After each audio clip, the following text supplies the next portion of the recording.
everybody. How is everybody today? I hope everyone's doing great. Today I'm here with some really amazing authors. We're going to do a very fun event today. My name is Kai. I'm the social media person here at Mysterious Galaxy, mainly on TikTok. And today we're celebrating the release of Victor Manibo's book, The Sleepless. Amazing cover, by the way. Hi, Victor. Hello. It's Yeah, I'm good in to love with see you that out cover too. here. It's such a great cover. It really is. I was looking at it like, wow, so neon. Thank you. uh, and in conversation with Victor today is Miss Fonda Lee. Hi, Fonda. Hi, everyone. So happy to have you guys here. Just a quick bio for both of these authors. Victor is a speculative fiction writer living in New York City, and his writing is influenced by his experiences as an immigration and civil rights lawyer. As a queer immigrant and a person of color, he also writes about the lives of people with these identities. Really super awesome. And now for Fonda. Fonda is the writer of the JADE City series. She's also a winner of the World Fantasy Award, as well as a 3-time winner of the Aurora Award. And she was a multiple finalist for several other memorable awards. Some pre-event reminders before we begin is we wanted to extend a special thank you to Victor for the Sleepless book plates, which are available through the Mysterious Galaxy website along with the book. You can find the link for that in the shiny green box below that reads, "Buy the Sleepless" and signed book plates here. Yes. And so a kind reminder that your purchase of books through Mysterious Galaxy helps us as an indie bookstore to keep doing wonderful events such as this. Victor will be doing an audience Q&A around a 30-minute mark, so please sure to submit all of your questions to the Ask a Question tab below, also down there. And so you're not here to watch me talk, so I'm going to disappear in just a moment. So without further ado, let's give a warm welcome to Victor Manibo and Fonda Lee. Oh no, what happened? She's gone. We did. Is she okay? Uh-oh. Fonda, you good? I'm good. Can you guys hear me still? Yeah, we're good. Yeah. Okay. All right, awesome. Okay, I was scared for a second. No, you're there. You're there. We're both here. Okay, good. Perfect. Great. Hi. Hi. Well, Victor, it's great to talk to you. It's good to see you. Yeah, good to see you too. Thank you for hanging out with me. Oh, totally. I remember seeing the announcement for the Sleepless quite a while ago now and being immediately hooked. I was thinking that sounds amazing. And I think very selfishly, it scratched an immediate high concept premise that I have often thought about, which was I have had more than a few times in my life when I've wondered oh my gosh, how much more could I get done if I didn't have to sleep? And not sleeping would be such an amazing superpower. So I just remember immediately being taken by the concept of the Sleepless. And why don't you just tell those of us who are here watching us today a bit about how it came to be, how did you come up with the premise for it, and how did it turn into the story that it did? Yeah, I mean, it's basically like you said, I think it's a very relatable idea, a very relatable fantasy for folks, especially who, are living the lives that we live now, where you're thinking, okay, I have 10 million things on my to-do list and only so little time. I wish I didn't have to, well, maybe I wish I didn't have to work, but also I wish I didn't have to sleep so I could work and also be a person who has a life outside of work, have relationships that are meaningful and rich, have hobbies that are enriching. So that's really where it came from. It was a daydream during a time that was particularly busy in my life. I remember I was traveling home from visiting my family, and I was just so tired and dreading the work week because I knew I had so much to do, and I was thinking if I didn't have to sleep, then I would be fine. I wouldn't feel the guilt of kind of half-assing either my personal life or my professional life or my health or my interests. So from that what if question, I then asked myself other what if questions like, hey, so if I didn't require sleep, what effects would that have on my body? And would it be an interesting story to have, this kind of superpower that has a cost? Or would it be more interesting if there was no cost? And then let's see what that looks like if it's not just an individual who has that kind of superpower, but a big number of people, maybe an entire country. And then eventually it was like, oh, maybe the entire world. And so all this what if questions, one after the other, motivated me to explore it through a story. And yeah, it was kind of the genesis. I still distinctly remember that train ride that I was like super tired. I'm like, I want this to happen to me. I want the superpower. Yeah, I definitely had some flashbacks to times when I was like in my 20s working this really demanding finance job in downtown, when it'd be like 60, 80-hour work weeks, and thinking to myself, oh gosh, like if I didn't have to sleep, then I could do this job, but also exercise and also watch movies and also spend time with friends. But like I can't do all of it. So now I'm curious, if you were sleepless, your character, Jamie Vega, he like has this, because he's sleepless, he's able to like learn all these languages and learn more musical instruments, and he does all this stuff. So if you were sleepless, what do you think you would end up doing with your time? I think I would be binging Netflix and Hulu a lot. I mean, I'm not gonna lie. It's something that I already do now. It's something that I already do to the detriment sometimes of my writing, or to the detriment of going out to see friends, especially like in the sweltering 90-degree heat of New York. I'm like, I would rather be in my apartment binging something than spend time with friends. Those trade-offs are already happening because I do like watching stories, and there are a lot. We kind of currently live in an age where there's a lot of good stories being told in TV and movies. So that's really one big thing. I talk to a lot of people, and a lot of people who have read the story have told me the same thing. Yeah, I would probably binge watch a lot of things. Which kind of feels like maybe it's a waste of a superpower, but also like super relatable, right? Like that. Right. It's like, the thing that I'm already doing. But at the same time, when you have that superpower, or at least I would like to think, if I had that superpower, I'd always think, oh, there's always time to do the, self-improvement stuff later on. I can always learn Arabic or Japanese, like, maybe 2 months from now, 3 months from now. Right now, I'm just gonna chill and just consume rather than maybe create, or rather than learn a new skill. Right. Especially, that was also something that I was trying to think about with Jamie and his hobbies. Like, I want him to have hobbies that aren't just consumptive, consuming in nature, and not just reading, not just absorbing, media. So yeah, hopefully Yeah, I will get. doing Yeah, go better ahead. than what a lot of how a lot of us Right. pairing with sleepless powers. Because I remember actually when the pandemic sent us all into lockdown, I was like, this is it. I'm going to catch up on all the like TV shows that I've had on my to watch list for Right. years. Mhm. And I did not make nearly as much of a dent in it as I thought I would. Still, Right. somehow I managed to waste a lot of that time. And so I don't know. It just seems like having more time sometimes leads to filling it somehow. I like to think that I would take up. Right, and I thought, Jamie, I could either portray him as someone who's super efficient and productive, because those are those are the main themes of the book. But in reality, when I think about people I know and myself, when you think about your leisure time, you're not exactly optimizing that, and that's probably a good thing, that you allow yourself to get bored, or you allow yourself to just chill and be gentle with yourself when you're doing things that are supposed to be for your own pleasure. Right. There would probably be those outliers, right? There would be Mm. like Brandon Sanderson would write like, twice as much as he does. There'd be those people, but the rest of us, just because we have more time doesn't necessarily Yeah, use right. it. So let's talk about Absolutely. the character, Jamie. Mhm. I'm curious about how much of yourself did you put into, and your life experience did you put into Jamie when you were creating him?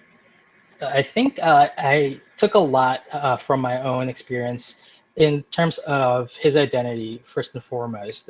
Jamie Vega, for those who haven't read yet, he is a queer Filipino man who lives in New York City. He actually lives in the same neighborhood that I live in now, where I'm currently located. And that's because The Sleepless is the first book I ever really wrote. It's the first book I wrote, and one of the things that they tell you, for better or for worse, write what you know, right? And what do I know? I know what it's like to be a professional living in New York who has an office job. I know what it's like to be a queer man and what it's like to be a Filipino. So those aspects of myself I really put into Jamie. And then I obviously had to think about, well, this is also a person who is living 25 years into the future. And what is life like for that kind of person? I would like to imagine that it's better, for example, for queer people rather, excuse me. So the world of the sleep is a bit queer normative, where queerness is a fact of life that mostly goes uncommented on, and it's just mostly acceptable. Um, and the racial issues aren't as big of a deal, in especially because in New York, you don't really see those kinds of like racial issues or discrimination happening. And I would like to think that in 2043 New York, it's even better. So yeah, there's those aspects of me that are in Jamie, but the choices that he makes are really choices that I personally don't think I would make. Because Jamie, and we can get into this a little bit more, deals with a lot of trauma in his past life, and it affects his approach to his sleeplessness. Yeah, one of the genres that I love that really I seek out, and this fit that really nicely, was sci-fi noir. And one of my favorite movies is Minority Report, which you've got this this one premise, right, which is that you can foresee, and thus you can prevent it. And that would seem to be a good thing. But what I love about that genre is that it often takes that one supposedly utopian idea and then delves into like the dark side of it. And you do that really well in this novel, because you don't just say, okay, there's the X percent who are sleepless and they can get all these things done that they couldn't otherwise do. You go into all the potentially negative consequences of that, which you don't sleep, and the consumerism, the elitism, the black market, the juxtaposition between people who want to become sleepless and will do anything to become sleepless, and the people who want to cure sleeplessness, who see it as an affliction. So you just cascade that idea, and that's what I love about speculative fiction in general. Right. This book in particular is that you look at all those ramifications and the ripple effects through society. So talk a little bit about what you touched on earlier, which was thinking through all those ramifications and how you kind of thought about all that and then coalesced it into Jamie's story. Yeah, it's interesting when you use the word cascade, because it literally felt like that when I was initially brainstorming this book. It was a cascade of what ifs. And I also wrote this book during National Novel Writing Month, which, for folks who don't know, it's basically an online community who aims to write 50,000 new words within the span of a month. So that's 1,600, 1,700 words per day. If you're trying to hit that goal, it doesn't really allow you too much planning, but it does, at least for me, gave me this kind of pressure to just like, okay, think of the coolest possible things that you can think of for this story and just put it on the page. And so that just like kind of unleashed a cascade, like, released the dam of just like cool ideas about sleep and how that functions for your body, for one person's body and mind, and how that structures your day, how that structures your relationship with time, how that structures your relationship with work and family, and then expanding on that and thinking about how we've built our world, our physical world, to accommodate that cycle of like, well, you have 8 hours for work and then 8 hours ostensibly for yourself and 8 hours for sleep, right? So the cycles of businesses opening and closing, the way our houses are built, the fact that hotels exist.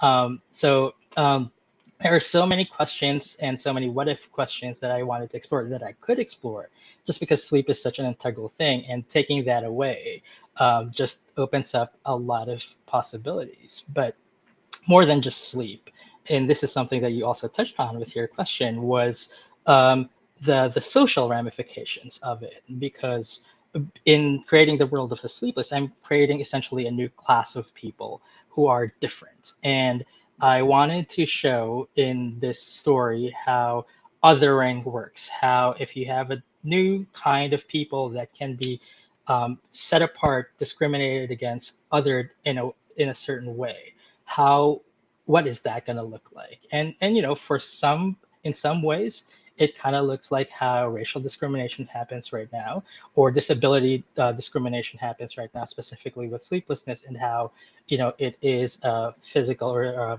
psychological condition in the book. So those were basically the two main tracks of, like, well, the big what if questions on what sleep is and how big it is as a looming thing in our lives, and also what having a new group of people does to the world, how people react when there's something new, and something that could be like harmful or helpful, depending on who looks at that new group of people. Yeah, and you really don't let the reader come away with any easy answers. You're really asking the reader to kind of grapple with this idea of what are we willing to exchange in order to have more time, and like what's the value that we place on time, because it's really like the one non-renewable resource that we all have to deal with in our day-to-day lives. And so I'm curious as to whether your perspective changed in the writing of the novel, because I definitely felt in the reading of the novel that my initial perspective, which was like, that would be fantastic, I would definitely want to be sleepless, I would do all these amazing things if I was sleepless, definitely became tempered, and it made me, as you absolutely intended as the author, made me think a lot more about that. And actually, maybe that's not such a great thing. Do you feel like your thoughts shifted as you were exploring the idea? Oh, 100%. It was this cool thing that I thought I wanted, and like you were saying, it felt like a superpower, because that's also how I viewed it. It's a kind of superpower that's also um, egalitarian in the way that people say Batman's superpower is money. Well, time is money, and everybody has time. Everybody has those 8 hours, right? Right. So I thought, okay, it would be a superpower to have 8 extra hours and not require sleep.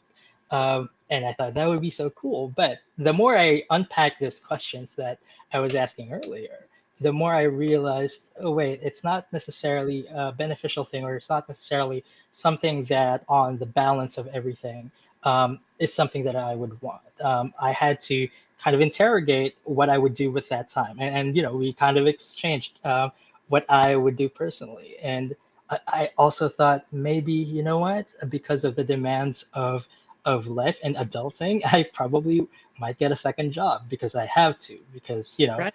I have that opportunity, or because bills just mount, especially if you're going to be having hobbies, or like expensive hobbies, you're going to have to pay for them. So as I wrote it, I thought, okay, well, I can't just be given the superpower without examining how I would use it, and what that implies. If I am saying, oh, I would probably be wasteful with it, or I would probably just work so I can make more money, what does that say about me? And when I extrapolated that to the society at large, what does that say about our society? So maybe it's not necessarily a good thing. But to end this whole arc of my evolution, um, now that I'm writing the book or editing and then marketing the book, right? Um, Now I kind of wish I was also sleepless, just so I can like catch up with the to-do list of being an author. As you know what it's like to Oh, yes. draft, revise, edit, market a book, plan for the next one, go to conventions, talk to readers and and balance all of that with still having a day job, because I still have a day job and I still have the familial obligations and the relationships that I wanted to maintain. When I was just like fantasizing about this book, those are all still there. I just added on this second career of writing. So like I'm like, Feels well, very passionate right now. exactly. You're known to be It like is. wishing for the superpower that you just spent years like dissecting in your fiction, Right. all the way back around full circle. Exactly. Maybe you wouldn't want it permanently, but if you could just have it for like the window around launch time. Oh my Like, God, that would be the best like thing. 6 weeks around launch time. That would probably Right. be relatively low impact on society, but still extremely helpful. Right. And I would time it such that it ends right when all my events are over, so that I can just go back to sleeping again. Right. Because I would want that. I would want to sleep. Even buffer, right? If you could just somehow like buffer Right. your delay sleep until after launch period, you could like, I don't know, for 3 days straight or something. Exactly. That would, yeah. You know what? If I could do that, I would probably do that. In a couple of weeks, I'm gonna be knocked out for 3 straight days. So you could have gone any number of directions with this premise, because it is such a great, just philosophical experiment, but you decided to go with turning the core of the story to a murder mystery. So I'm wondering, why a murder mystery? Are you a fan of mysteries? And do you have particular ones that are your favorites? How did this evolve into being the murder mystery that it is? Well, it's interesting that you mentioned Minority Report, because that's one of the biggest inspirations for this book. Really, you were pointing out how it is sci-fi, but it is noir, and it explores like a what if question really interestingly. And at least specifically for this book, also the visual aesthetic of Minority Report. I feel, I hope I was able to translate that, because that's really what is in my mind when I was writing this book. The reason I like Minority Report is because there is a question that the lead character is trying to answer, and those are always the stories that I gravitate towards. Even as a kid, I was a huge fan of the Sherlock Holmes stories, and then when I had more patience for longer works, I loved Agatha Christie novels. Because I loved the short stories of Sherlock Holmes, I also read other detective short stories, and I was really interested in locked room murder mysteries, like the ones written by John Dixon Carr. And so, because this was gonna be my first book, or at least it was my first attempt at writing and finishing a book, I was like, I'm gonna do everything that I ever wanted to do. I like mysteries and I like sci-fi. I'm gonna mash them together. So even though the first story seed was a what if question about sleep, I knew that by chapter 2 I had to have a dead body that gets solved. Marrying those two was the kind of challenge, because somehow I needed that murder mystery to tie into this world that I've created, and it can't just be like two parallel tracks, or like just a murder mystery that happens to happen in a sleepless world. I wanted it to like kind of be interwoven together more closely. And a Minority Report does that really well, and that's what I was aiming for. So yeah, that's I think how the murder mystery aspect of this book came to be. It was my inspiration from such a young age of just liking these kinds of stories. Yeah, I think you did that beautifully, because I love those mysteries where it's like it seems to be on the surface it's a murder, but then as the investigation proceeds, all these layers of like conspiracy start unveiling themselves, and it becomes this much bigger thing. And like, oh, okay, now there's like cover-ups and like corporate malfeasance and like all the things that are kind of simmering below the tip of the iceberg, where like the death is the iceberg, and then there's like this huge thing underneath. Right, exactly. That's exactly what I was going for. I'm glad you appreciated that. Well, The Sleepless is your debut novel, so congratulations. And you're on tour right now. You're in the thick of it all. It found a great home at everyone. So how has the debut experience been like for you? What was the publication journey like, and has anything surprised you in this whole experience? Yeah, it's been a roller coaster. I wrote this book during, 20 the fall of 2017 to early 2018, and the biggest surprise I would say is the revision process happening to coincide with a pandemic. The book kind of deals with the pandemic because that's how the sleeplessness as a condition happens.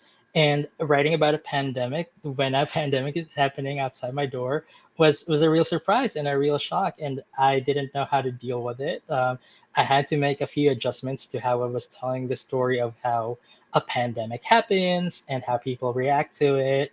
I definitely drew from current events to show how inefficient or ineffective like government responses can be to public health crises like this. Mhm. Um, but it was also surprising how um, that event or it's still happening. The pandemic, our current pandemic, um, hasn't really kind of demolished the chances of this book being published because I had this fear that people wouldn't even touch something that mentions the word pandemic during a pandemic.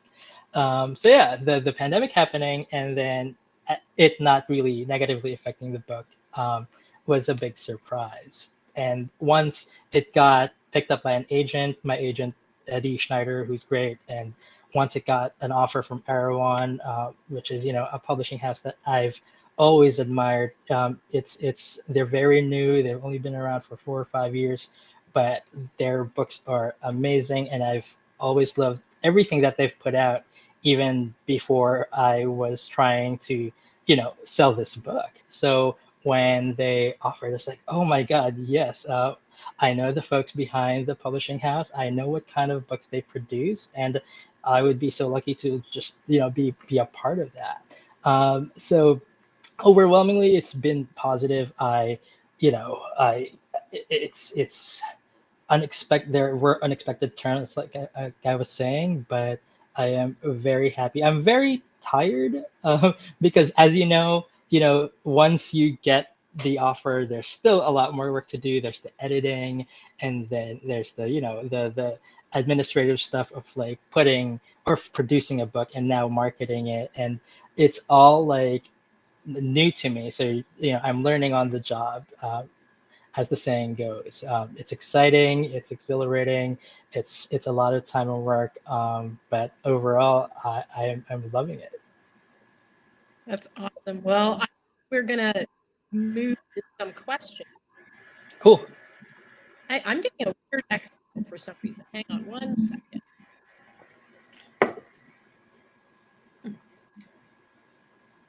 Okay. Are you hearing it on your end?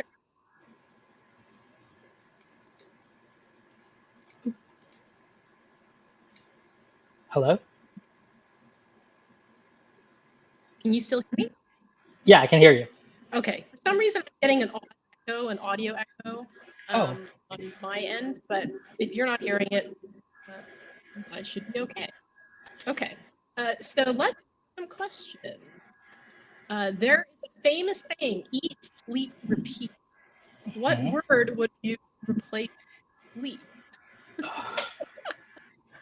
Oh, wow. Yeah. Whew.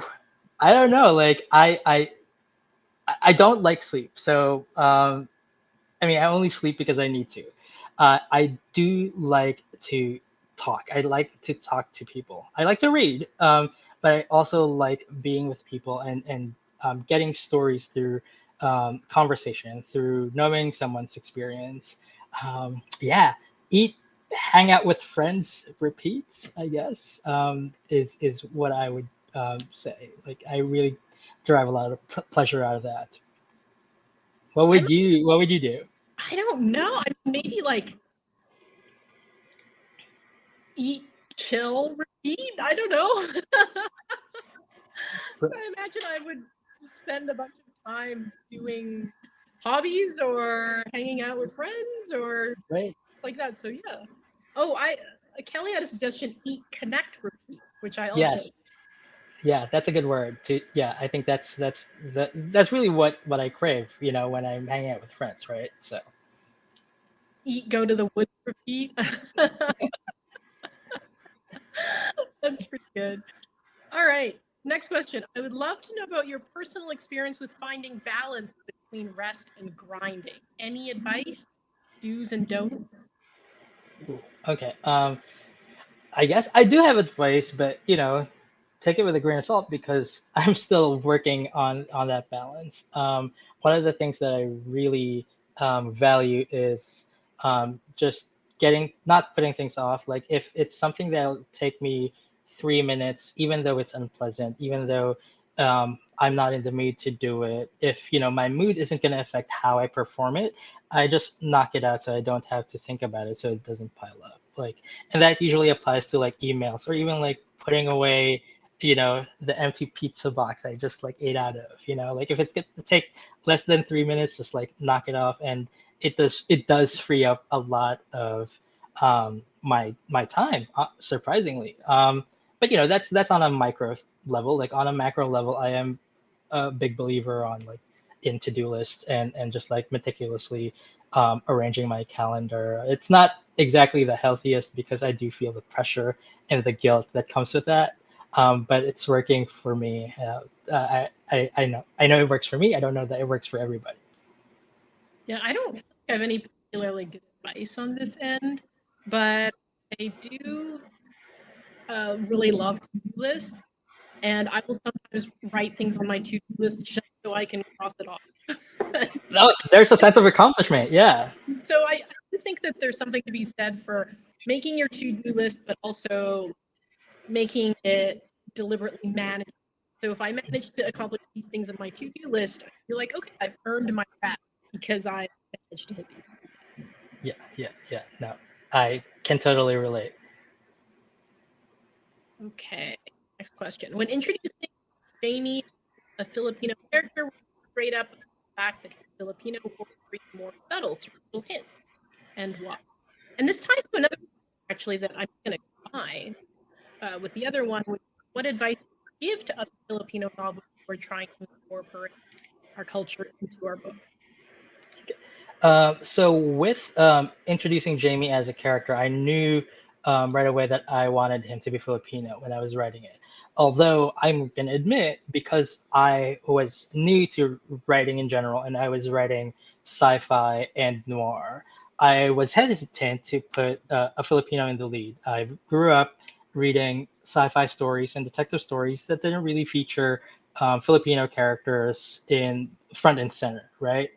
If they are in any story, they're usually the sidekick. They're usually, a minor character. And I thought, well, am I even allowed to do this? Am I even allowed to write a noir story, a sci-fi story with a Filipino lead? And it's not just the lead. We are in this person's head because he is the first person point of view character.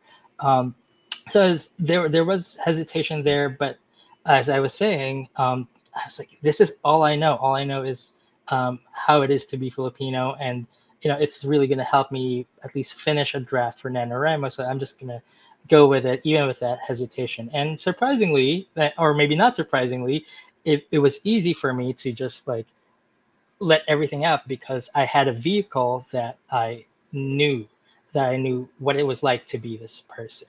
I didn't um, I didn't put it front and center, like for example on chapter one, that hey, he is Filipino, because that's not how I like to describe characters anyway. But also on that subject, it was not something that I wanted to put maybe on the first chapter, because I was also thinking, well, if I eventually have to send this out to industry professionals, are they receptive to Asian stories or Asian centric stories or Filipino stories, on top of the fact that he is also queer?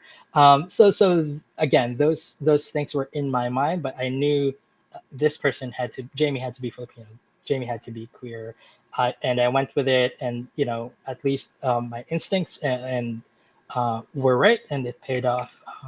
So yeah.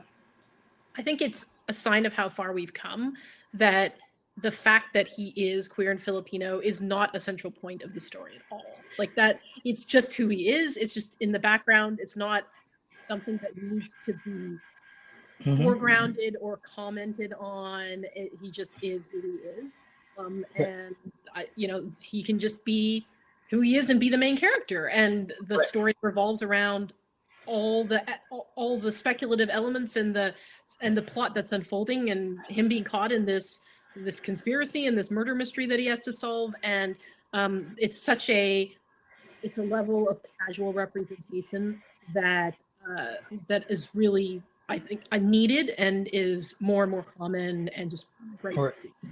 And yeah, I think it was because when I was writing it, I hadn't found the books that I now know that are like, that have really good Asian representation, that like your books, Fonda, like that don't really have to talk about the immigrant experience, for example, or for queer stories that are not coming out stories.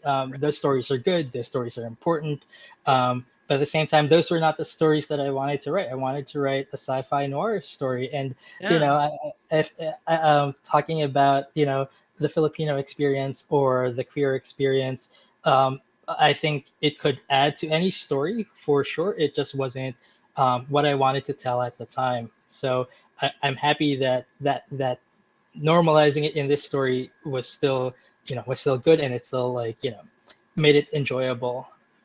Yeah, it's really just changing the straight white default. Right? Yes. Just, hey, that's not the default. You can be any of these identities and be the main character, which I think is just so important. Absolutely. Okay, next question. Is there anything that got taken out of the book during editing that you wish had made it into the final product? Ooh. I'm so yeah, I mean, the thing is, my style I'm discovering is I underwrite, and then during the editing and revising process, that's when more and more things get built and more fleshed out. So I think in editing and revising, it was more additive, and I didn't have to cut anything, which is good, because I think I would have been heartbroken to cut anything. I've also, I'm just thinking back to the last few days where some people, maybe my sister, has said, you know what, your book has a lot of stuff going on. Maybe you should have edited it. I'm like, I can't. I like every part of this, and everything works and it's perfect. And I'm like, because that's just how I am. I just like keep adding on and building. So thankfully, I didn't have to cut out anything that would have been painful to cut out. I am also of the ilk of writer that adds during a revision, and I usually find that my first draft is more skeletal, and then things just, more layers get revealed, more character dynamics show up, and stuff gets added in the editorial process taken away. I know writers who are the opposite, who bloat during first draft and then they have to cut revision. Yeah. But I very much relate to what you're saying. And no, some people are like, they have like deleted scenes from their books. I'm like, I don't have that. Also, if I cut something, most likely it's because it was bad and needed to be cut. So it's very rarely that I have regrets about cutting something. And someone's like, oh, what's something that you had to cut that you missed? I'm like, if I cut it, it's probably because I would not miss it. Right, exactly. All right. Next question. Do you listen to anything when you write? I do. Well, for this book, I listened a lot to Philip Glass. I listened to the movie soundtrack. The Philip Glass soundtrack to the like noirish Minority Report vibes. Right. Yeah, that's definitely it. The soundtrack to The Hours is like on constant repeat while I was drafting this book, especially for the more like introspective parts, because this book kind of does have a lot of it. And then for the more like thrillery sci-fi parts, especially toward the end, I listened a lot to the Tron soundtrack by Daft Punk. So those two were like on constantly. Awesome. That makes so much sense. Yeah. Sarah said Sleepless playlist. Yes. It wouldn't be a playlist. It would be literally like 2 albums. I don't know that. I mean, it was interesting for me, but yeah. Let's see. Next one. Who was your support system while you were putting words to the pages?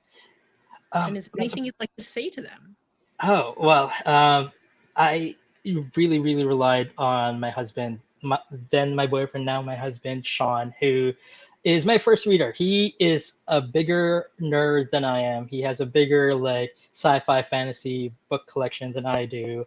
When we moved in together and had to merge our collections, I was like, wow, you are really a nerd. And so he was helpful, not just in giving moral support, but also like creative input in saying like, oh yeah, I've seen this story and like this is how it's done well, or things like, oh, you can probably draw inspiration from this author, like who I haven't heard of, for example. So there's the moral support, there's also the creative input, and there's also the whole like just being with someone who is living with you and like is taking care of you and giving you water and snacks while you're writing. I think is like essential, and I hope like every writer has that, because it's so hard to like kind of take care of yourself, and especially when you're in the zone and you're like, oh, I forgot to eat and I forgot to drink water and I've been sitting here for 2 hours. So yeah, Sean was really good with that, especially I mean, I have friends who also cheerled me and read my first drafts. I thank them profusely every day, and they're all in the acknowledgments, of course, of the book. Yeah, it is so important to have a support system. For any of you out there in the audience who are writers and trying to draft your novels, I mean, it's not just like there's the creative support. There's also just like the writing comes with its own set of very specific anxieties. And Yes. you really do need people to whom you can not just vent, but like have a shoulder to lean on emotionally, because writing and publishing is so unpredictable. There's so many things out of your control. There's so many ups and downs that go on behind the scenes. Yeah. It is the support system folks definitely deserve all. Absolutely, 100%. Do you sell the sleepless lamps? They look so cool. I want to know the answer to this too. Oh yeah. So that neon sign behind me, I had that commissioned. I do not sell it, but there was this small business called Name Glow in downtown New York that does personalized neon signs, and I showed them a copy of my cover. I'm like, I want this in neon light form, and I want it in purple. Right now it doesn't look super purpley, but it is. And yeah, they made that for me. It was I wanted something to commemorate this book being out in the world, and it was either this or a tattoo. And I was like, you know what, I'm gonna do this. I think that's so cool. Maybe you should make another and have it as like an auction item or a giveaway one day. No, that's a great idea. Like Yeah. I could do that, yeah. Because like I've gotten so many compliments for it too, so it's definitely eye-catching. Next question. Imagining the year 2043, which is weirdly not that far away. I mean, it is far away. Not as far away as I know. as we would think. What do you realistically hope it'll look like? Or what are you afraid it'll look like? That's the thing with publishing, right? Like publishing can be a little slow, that if you're writing near future sci-fi, it doesn't become near future sci-fi, just present. And in 2043, even though it's close, and this is also one of the things that I wish I had explored more in the book, I do imagine that climate change is going to be a bigger deal, and we would be suffering under its effects even more so than we are now. I know that's kind of a downer answer, but I'm not very hopeful that the efforts that we're doing right now are enough. And I think that there's definitely more that we can do, not just on an individual level, but as a collective. And I think that's really where most of, at least in my view, the shortcoming is like, just coming together and collectively forcing our leaders to make the changes that they need to make, forcing corporations to do the changes that they need to make, because, we can use paper straws all we want, but if, carbon emissions by the top 20 companies in the world contribute to 85% of all the contributions for climate change, then our individual efforts are not going to be enough. So I think that's what I'm most afraid of. I'm very hopeful. There are other things that give me hope, but in the science fictional, like futurist, like vision, that's really one of the things that give me pause. And I didn't get to explore it in this book. I do want to explore it in further books. Yeah, a lot of science fiction, or cli-fi. Yeah. I think these days, very much based on that realistic, if sad, predict future trajectory that we're on, for sure. Yeah. And I mean, it feels like these days, just looking at the news is the source of so much potential dystopian fiction. In fact, like, I feel like dystopian fiction is being overrun by reality in so many cases that it's hard to be a dystopian fiction writer or science fiction writer, even sometimes, because of all the things that we see in the news. Yeah. It's happening right outside our windows right now. Yeah. I remember when we were all going through the early stages of the pandemic, and one of the things that I remember having a conversation about with other writers was we got it all, science fiction got so much wrong when it came to zombie apocalypse stories, because it's all so much stupider than we predicted, right? People are so much worse, there was no, the government response and the way people acted and so on is just worse. It was just dumber than could have even predicted. Yeah. And that was one of the things too that I had to downplay when I was writing or revising the Sleepless. I didn't need quarantine camps or mass exterminations. I just needed incompetent, corrupt bureaucrats, because that's really what's going on. Right. And pandemic deniers and misinformation, trolls online. That's right. I now have no, there's always that plot element in the zombie movie where someone gets bitten and then they hide it. Yeah. I'm like, no, that's now 100. I now understand that is 100% realistic, and if anything that's not played up enough. Yeah. Okay, last few questions. What is a song that represents your main character? Ooh, God, wow, that's ooh. That is really hard. Oh, wow. I'm gonna have to think about that. I mean, like I said, I was listening to movie scores, so they're not songs. They're more like vibes. But yeah. Yeah, I don't think I have anything. Yeah. So a combination of Philip and Trump. Yeah. Whatever mashup that would make. Yeah, I think that would be it. That would be a pretty trippy mashup. Right? I think so too. I think custom thing. All right, let's end on this question that I was going to end on anyway. So thank you for the person who Mysterious Galaxy Bookstore for throwing it up there. What is next for you? So what are you writing something new? What are you working on now that you can tell us about?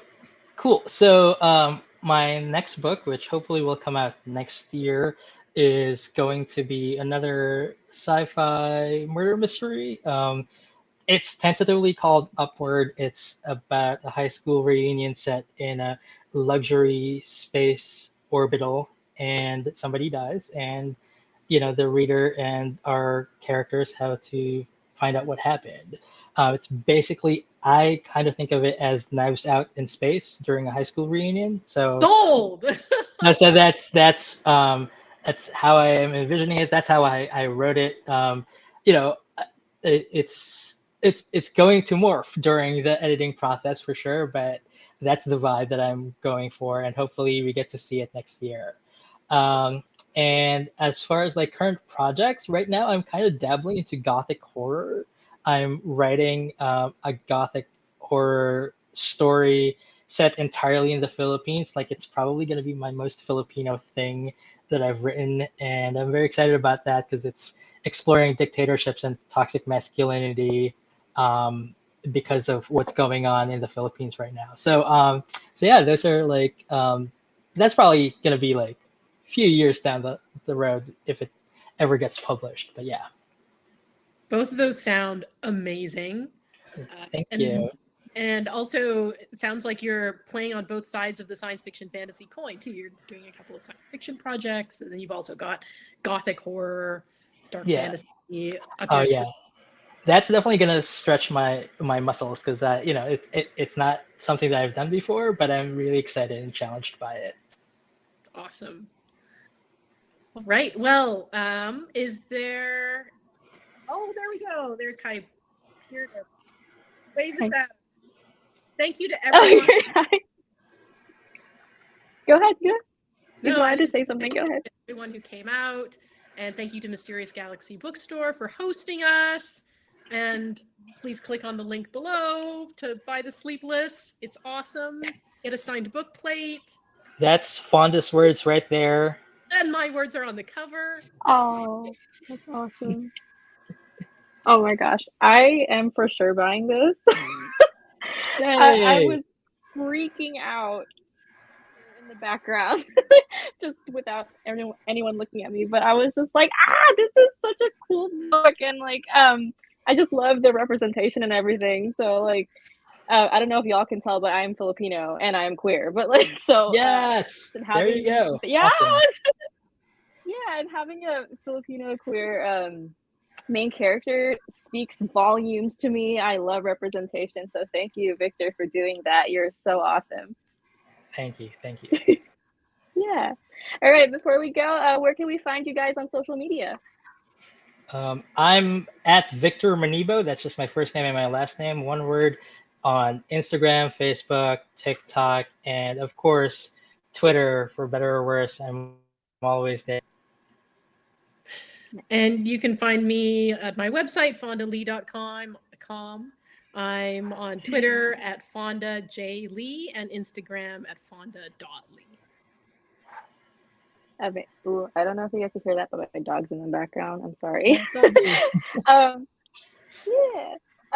But thank you both for being here. This was a really awesome event. Obviously, it spoke numbers to me, and it spoke numbers to the people in the comments as well. So I just wanted to say good night to you both, and thank you. And thank you to the audience for being such an engaging audience. And until the next time we see you, have a good night or day. Have a great rest of your tour, Victor. Thank you so much, Fonda. Thank you, everyone. This was great. Bye. Bye. Bye, everyone.